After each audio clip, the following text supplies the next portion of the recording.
بسم الله الرحمن الرحيم الحمد لله رب العالمين والصلاة والسلام على رسوله الأمين وعلى آله وصحبه أجمعين ومن تبعهم بإحسان إلى يوم الدين أما بعد.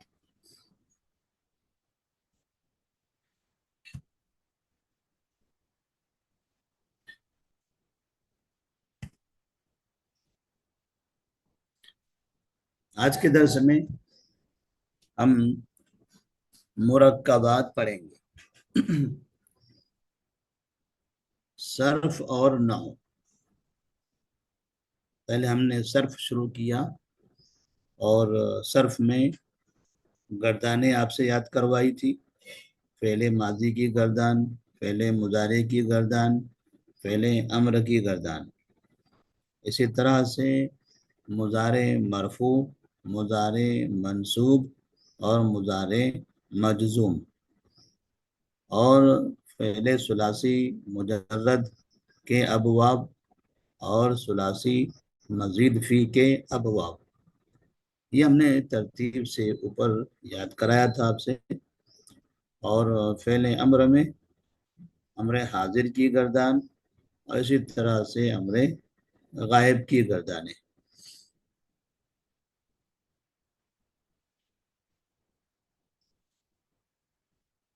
پھر ماضی معروف کو ماضی مجہول کیسے بنایا جاتا ہے اس کا بھی ذکر ہوا تھا. اور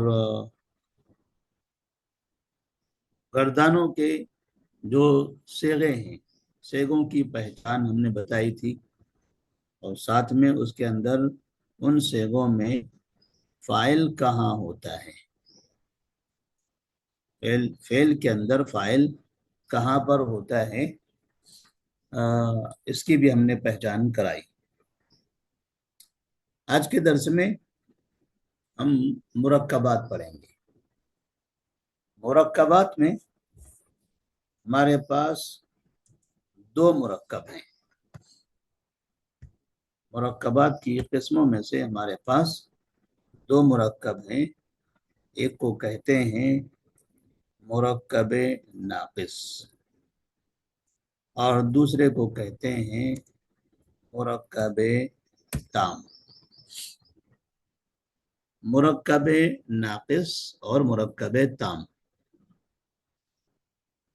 نحو جب ہم پڑھ رہے ہیں تو نحو کے اندر ہمارے پاس دو چیزیں پڑھی جاتی ہیں. نحو میں ہم دو چیزیں پڑھتے ہیں.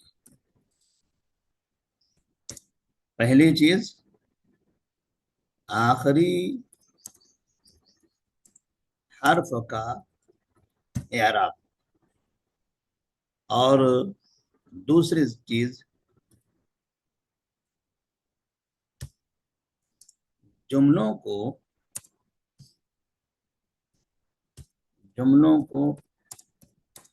جوڑنے کا طریقہ.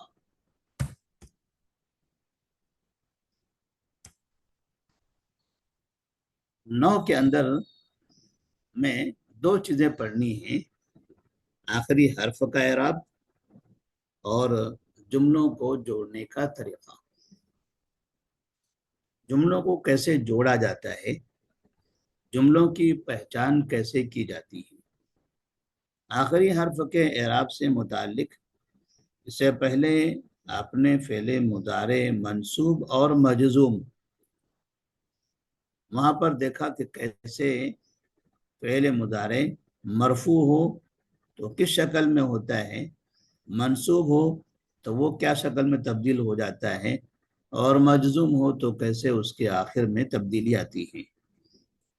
تو اگر آخر میں الف نون واو نون یا نون نہ ہو تو منصوب میں زبر آتا ہے، مجزوم میں جزم آ جاتا ہے.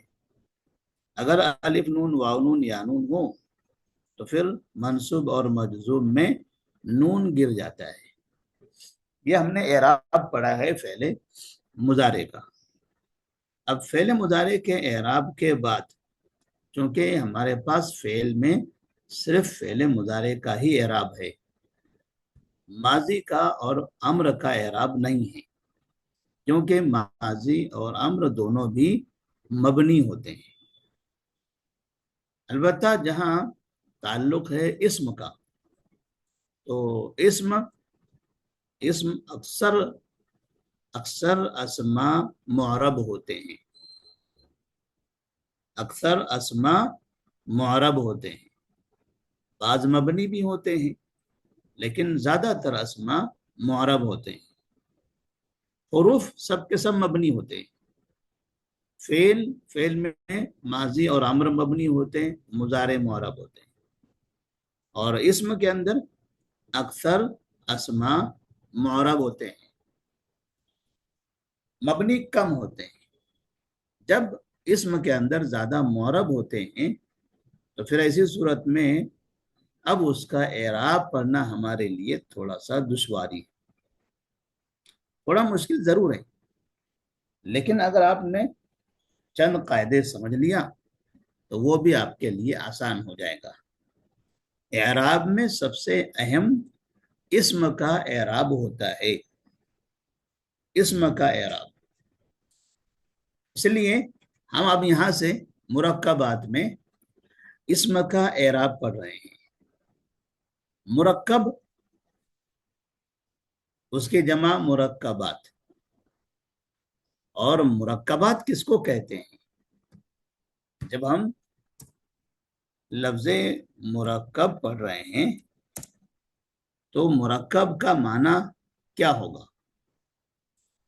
دو یا دو سے زائد کلمات کے ملنے کو مرکب کہتے ہیں. دو یا دو سے زائد کلمات کے ملنے کو مرکب کہتے ہیں. ہمارے پاس کلمات کتنے ہیں؟ کلمات کی تعداد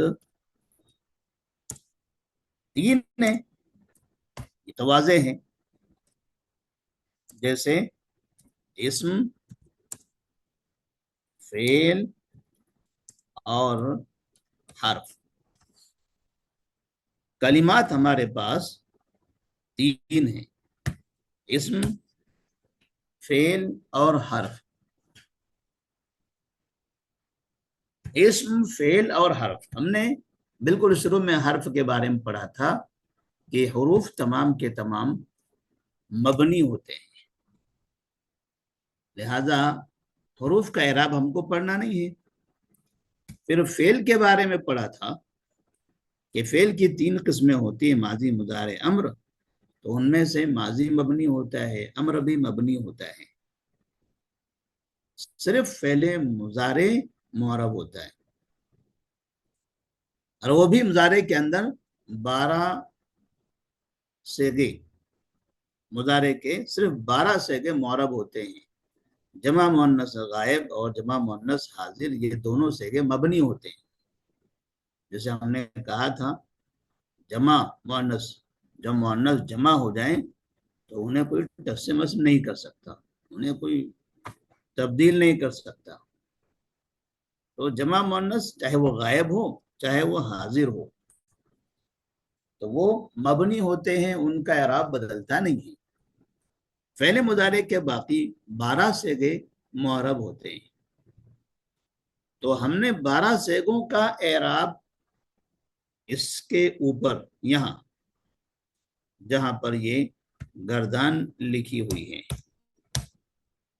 فعل مضارع مرفوع، فعل مضارع منصوب اور فعل مضارع مجزوم، یہاں پر جو گردان بنی ہوئی ہے تو ہم نے اس میں یہ پڑھا ہے کہ اس طرح سے ہمارے پاس فعل مضارع کا اعراب بدلتا ہے. کیسے بدلتا ہے؟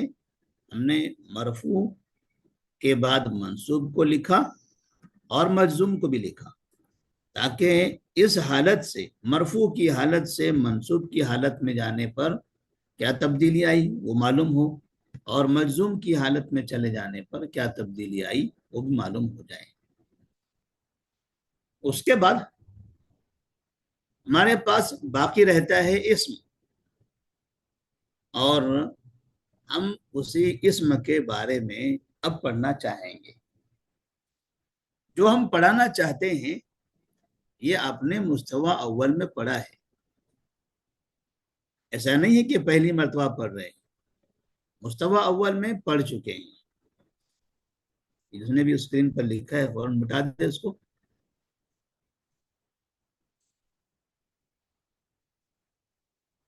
محمدی،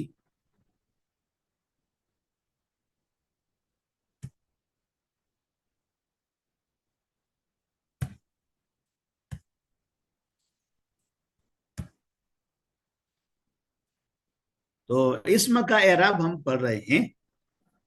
تو اسم کا اعراب پڑھتے ہوئے ہم شروع کریں گے مرکبات سے۔ ہمارے پاس مرکبات ہیں۔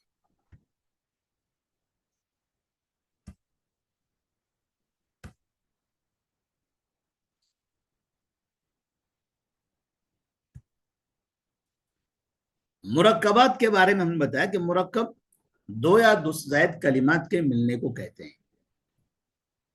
اب دو دو کلمات یا اس سے زیادہ کلمات کیسے کیسے ملتے ہیں، تو ان کے ملنے کے دو طریقے ہیں۔ جب وہ آپس میں ملتے ہیں تو ایک بات پوری ہوتی ہے یا بات پوری نہیں ہوتی۔ اگر بات مکمل نہ ہو تو اسے مرکب ناقص کہتے ہیں، اور اگر بات مکمل ہو تو اسے مرکب تام کہتے ہیں۔ تام، تام تمام سے ہے، تمام ہونا، پورا ہونا، اور ناقص نقصان سے ہے، کم ہونا، نامکمل ہونا۔ یہ کام ناقص ہوا ہے، فنا ناقص العقل ہے، یعنی نامکمل ہے، مکمل نہیں ہے۔ تو مرکب ناقص جہاں بات مکمل نہ ہو، اور مرکب تام جہاں پر بات مکمل ہو جائے۔ تو جب کلمات میں ملتے ہیں، اسم، فعل اور حرف، یہ تین کلمات، اب ان تین میں سے کوئی بھی دو یا تین جب بھی آپس میں ملیں گے تو ملنے کے بعد یا تو بات مکمل ہوگی یا پھر بات نامکمل ہوگی، مکمل نہیں ہوگی۔ اگر مکمل نہیں ہے تو اسے کہیں گے ناقص، ناقص نامکمل، اور اگر مکمل ہے تو اسے کہیں گے تام۔ اب ہم سب سے پہلے مرکب ناقص پڑھنا چاہیں گے۔ مرکب ناقص،